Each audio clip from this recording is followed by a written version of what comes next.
Madam ఇప్పుడు elections ముందు ఈటల రాజేంద్ర తిరిగారు, ఇప్పుడు ఎలక్షన్ తర్వాత కూడా మళ్ళీ పబ్లిక్లో తిరుగుతున్నారు. దీని మీద మీ అభిప్రాయం? ముందుగా అందరికీ నమస్కారము.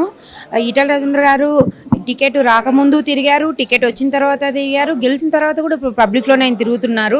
ఆయన చెప్పేది ఏంటంటే ప్రతి చోట కూడా ఎక్కడెక్కడ ఏ సమస్యలు ఉన్నాయో నేను గెలిచినా గెలవపోయినా తీరుస్తాననే నినాదంతో ఆయన గెలిచిన వెంటనే ఆయనే స్వయంగా ప్రతి ఒక్క డివిజన్కి వచ్చి ప్రతి కార్యకర్తని ప్రతి ఒక్క ప్రజల్ని కలిసి వాళ్ళ అభిప్రాయాలు తెలుసుకొని వాళ్ళ సమస్యలు తీరుస్తానని స్వయంగా ఆయనే హామీ ఇస్తున్నారు. అందుకు మాకు చాలా సంతోషకరంగా ఉంది. ఇప్పుడు మీ మీ మీ దగ్గర ఉన్న సమస్యలు ఆయన దగ్గరికి ఎలా తీసుకుపోవాలనుకుంటున్నారు? అంటే ఇప్పుడే మనకి ప్రభుత్వం వచ్చింది, ఒక 20 సంవత్సరాల తర్వాత బీజేపీ ఎంపీ అనేది మేము చూస్తున్నాము. కాబట్టి ఇంత ముందున్న ప్రభుత్వం మారింది, టీఆర్ఎస్ ప్రభుత్వం నుంచి కాంగ్రెస్ వచ్చింది, మాకున్న ఎంపీ అభ్యర్థి ఈయనే. కాబట్టి ఈ లోకల్గా ఉన్న ఏ సమస్య అయినా కూడా మేము నేరుగా ఆయన దృష్టికి తీసుకెళ్ళి పైన వేరే గవర్నమెంట్ ఉన్నా కూడా ఆ పనులు జరిగేలాగా ఈయనతో చేయించుకుంటామని మేము ఆశిస్తున్నాం. ఇప్పుడు మీరే అన్నారు ప్రభుత్వం కాంగ్రెస్ ప్రభుత్వం అని ఇక్కడ వచ్చిందని. ఇంతకుముందు ఇదే కాంగ్రెస్ ప్రభుత్వం సంబంధించిన ఎంపీ రేవంత్ రెడ్డి గారు ఎంపీ ఇక్కడ దీనికి ఎంపీ ఉండే, మీ పనులు ఏమన్నా జరిగాయా? ఇంతకుముందు ఉన్న ఇప్పుడు ఏదైతే సీఎంగా రేవంత్ రెడ్డి గారు ఉన్నారో అప్పుడు ఎంపీగా ఉన్నారు మల్లికార్జున గారి పార్లమెంట్కి. ఆయన ఏ రోజు కూడా ప్రజల్లో తిరగలేదు, ఏ రోజు ఈ కుకట్పల్లిలో నేనంటూ చూడలేదు. నేను ఇక్కడ కుకట్పల్లిలోనే నివసిస్తున్నాను. ఏ రోజు ఆయన వచ్చి కార్యకర్తను కానీ లేకపోతే ప్రజల్ని కానీ కలిసి మీ సమస్యలు ఉన్నాయని తెలుసుకున్నది లేదు. ఇప్పుడు కూడా ఆయన సీఎం అయిన తర్వాత కూడా చేసింది ఏమీ లేదు. మేడం ఇప్పుడు ఎలక్షన్స్ జరగకముందు సార్ తిరిగారు, ఎలక్షన్స్ అయిపోయినాక గెలిచినాక ఇప్పుడు మళ్ళీ పబ్లిక్లో వచ్చారు. దీని మీద మీ అభిప్రాయం? ఇప్పుడు ఈటల రాజేంద్ర గారిని మేమందరం కష్టపడి గెలిపించుకోవడం మాకు ముందు ముఖ్యంగా చాలా సంతోషంగా ఉందండి. ఆయన చేసిన సేవలు కానీ ఆయన తిరిగిన కష్టం కానీ మేమందరం చూసి దగ్గరుండి మేము గెలిపించుకోవడం జరిగింది. ఆయన మీద ఒక నమ్మకం, భరోసా మాకు చాలా ఎక్కువ ఉంది.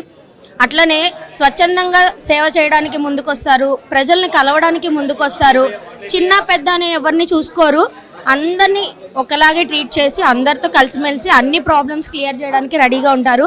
ముఖ్యంగా మల్కాజ్గిరి కాన్స్టిట్యున్సీకి ఈటల రాజేంద్ర గారు మేము గెలిపించుకోవడం మాకు చాలా సంతోషంగా ఉంది. ఇంతకుముందు రేవంత్ రెడ్డి గారు ఉండే దీనికి అంటే ఎంపీగా, ఇప్పుడు ఎక్స్ఎంపీ ఆయన ఉన్నప్పుడు ఎలా ఉండే పరిపాలన? నేను మీ మీడియా వాళ్ళనే ఒక మాట అడగగలనండి. రేవంత్ రెడ్డి గారు ఎప్పుడైనా ప్రజల్లోకి రావడం ఎవరైనా చూసారా? కనీసం ప్రజల్ని కలిసారా? రోడ్డు మీద ఉన్న కనీస చిన్న ప్రాబ్లమ్స్ కూడా లోకల్ ఎమ్మెల్యేకి చెప్పి కూడా చేయించలేని పొజిషన్లో ఉన్నారు. అది అందరు ప్రజలకి తెలిసింది. కాబట్టే ఈసారి మన మనిషి మనం ఎన్నుకోవాలి, మన ఓటు వేస్ట్ చేసుకోకూడదని చెప్పేసి ఈరోజు ఈటల రాజేంద్ర గారిని గెలిపించడం జరిగింది. ప్రజల నమ్మకం ఎప్పుడు ఆయన పోగొట్టుకోరు. అలాగే అందరినీ కూడా ఈచ్ అండ్ ఎవ్రీథింగ్ చిన్న ప్రాబ్లం ఉన్నా సరే ఫేస్ చేసి అది క్లియర్ చేసి ఆన్ ది స్పాట్ రెస్పాన్సిబిలిటీగా ఉంటారు. అయితే చాలా సంతోషంగా ఉందండి. ఆయన గెలవటం మా అదృష్టం అనుకుంటున్నాము. మాకు ఇప్పుడు అనకూడదు నేను, కానీ మాకు ఈయన వచ్చినందుకు చాలా చాలా ఆనందంగా ఉంది. ఎందుకంటే హిందూ ధర్మం నిలబడుతుందనే ఒక ఆశ.